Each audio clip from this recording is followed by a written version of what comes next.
Hello student, मैं अर्जुन तुनवाल आप सभी का हार्दिक स्वागत करता हूं, अभिनंदन करता हूं। आज हम जिस बिंदु पर बात करने वाले हैं वह कक्षा 9 की पुस्तक से संबंधित है और कक्षा की बात करें तो बहुत ही महत्वपूर्ण है और प्रतियोगी परीक्षाओं की दृष्टि से भी श्यामाचरण जो दुबे हैं इनका परिचय हमारी पुस्तक से पूछा जाता है। तो कक्षाओं और प्रतियोगी परीक्षाओं की दोनों की दृष्टि से श्यामाचरण दुबे का जीवन परिचय हमारे लिए महत्वपूर्ण है। तो आज का जो हमारा बिंदु है वह है श्यामाचरण दुबे का संक्षिप्त जीवन परिचय। बात करें विस्तृत की और संक्षिप्त की तो इनका जो परिचय है छोटा सा परिचय है पर बहुत ही महत्वपूर्ण है। तो इसके लिए हमें इनके परिचय से संबंधित जो भी पंक्तियां हैं वह हमें याद होनी चाहिए, चाहे जन्म मृत्यु की बात हो चाहे रचनाओं से संबंधित बात करते हैं। तो श्यामाचरण दुबे को कक्षा 9 की दृष्टि से पढ़ते हैं इनके जीवन परिचय को। श्यामाचरण दुबे का जन्म 25 जुलाई 1922 को सिवनी ग्राम बुंदेलखंड जिला हो गया और मध्य प्रदेश राज्य हो गया। ठीक है, श्यामाचरण दुबे का जन्म 25 जुलाई 1922 ईस्वी को सिवनी नामक ग्राम में बुंदेलखंड जिला मध्य प्रदेश राज्य में इनका जन्म हुआ है। बात करें इनकी मृत्यु की तो सन 1966 ईस्वी में इनकी मृत्यु हो चुकी है। प्रारंभिक शिक्षा इन्होंने गांव से ही ग्रहण करी है, जो इनका गांव है सिवनी ग्राम, यहीं से इन्होंने प्रारंभिक शिक्षा ग्रहण करी है। इसके बाद जो उच्च शिक्षा है वह इन्होंने इलाहाबाद से प्राप्त करी है। ठीक है, बात करते हैं इन्होंने पीएचडी की उपाधि ली है मानव विज्ञान विषय पर। मानव विज्ञान विषय का नाम है, इस पर इन्होंने पीएचडी की है और ये पीएचडी करी है नागपुर विश्वविद्यालय से। नागपुर विश्वविद्यालय से 1900 लगभग, ये सन फिक्स नहीं है तो हम वैसे याद करते हैं, नागपुर विश्वविद्यालय से मानव विज्ञान में इन्होंने पीएचडी की उपाधि धारण करी थी।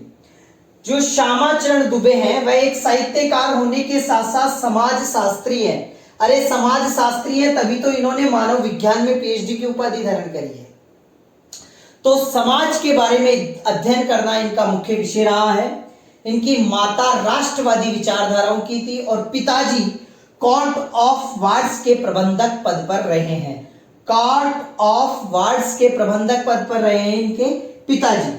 पुस्तक की बात करें तो इन्होंने एक पुस्तक लिखी है 1955 में इंडियन विलेज के नाम से। जो इंडियन विलेज पुस्तक है ये अनेक भाषाओं में प्रकाशित हुई है और यही पुस्तक हिंदी भाषा में भारतीय ग्राम के नाम से प्रकाशित हुई है। कौन सी पुस्तक? इंडियन विलेज, हिंदी में प्रकाशित हुई भारतीय ग्राम के नाम से और सन 1955 में। इनकी कुछ रचनाएं हैं, रचनाएं हिंदी में भी है और अंग्रेजी में भी है। अगर प्रतियोगी परीक्षाओं की बात करें तो इनकी जो रचनाएं हैं वह हिंदी में पूछी भी जाती है और परीक्षाओं की दृष्टि से भी इनका जीवन परिचय हमारे लिए महत्वपूर्ण है ही सही। तो इनकी हिंदी की जो रचनाएं हैं उन पर बात करते हैं, प्रकाश डालते हैं। मानव और संस्कृति। दूसरी जो रचना है परंपरा और इतिहास बोध। इनकी जो रचना है परंपरा और इतिहास बोध, इस पर 1993 ईस्वी में ज्ञानपीठ की ओर से, भारतीय ज्ञानपीठ की ओर से मूर्ति देवी पुरस्कार इनको दिया गया। इनकी रचना परंपरा इतिहास बोध किसकी तरफ से? ज्ञानपीठ की तरफ से। ज्ञानपीठ की ओर से इनको मूर्ति देवी पुरस्कार दिया गया था। अगली जो रचना है संस्कृति तथा शिक्षा, उसके बाद समाज और भविष्य, उसके बाद भारतीय ग्राम जिसकी चर्चा हम कर चुके हैं, संक्रमण की पीड़ा, विकास का समाजशास्त्र, समय और संस्कृति। ये तो थी इनकी हिंदी की रचनाएं। और अंग्रेजी की रचनाओं पर बात करें तो इंडियाज चैलेंजिंग विलेजेस इनकी रचना है। दूसरी जो रचना है इंडियन सोसाइटी अंग्रेजी में, और तीसरी जो रचना है मॉडर्नाइजेशन एंड डेवलपमेंट। ये प्रमुख इस पुस्तक का छोटा नाम है, इसका बड़ा नाम भी है।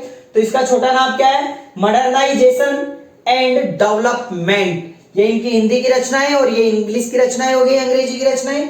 और ये इनका जीवन और इनके माता पिता के बारे में। ये छोटा सा सामान्य सा परिचय है परंतु परीक्षा की दृष्टि से बहुत ही महत्वपूर्ण है, तो हमें ये याद होना चाहिए चाहे विस्तृत रूप में याद करो चाहे संक्षिप्त रूप में याद करो। वीडियो अगर समझ में नहीं आया है तो एक बार फिर से पुनः शुरू से लेकर लास्ट तक अवश्य सुने, आपको स्थायी रूप से ज्ञान प्राप्त करने में सहायक होगा।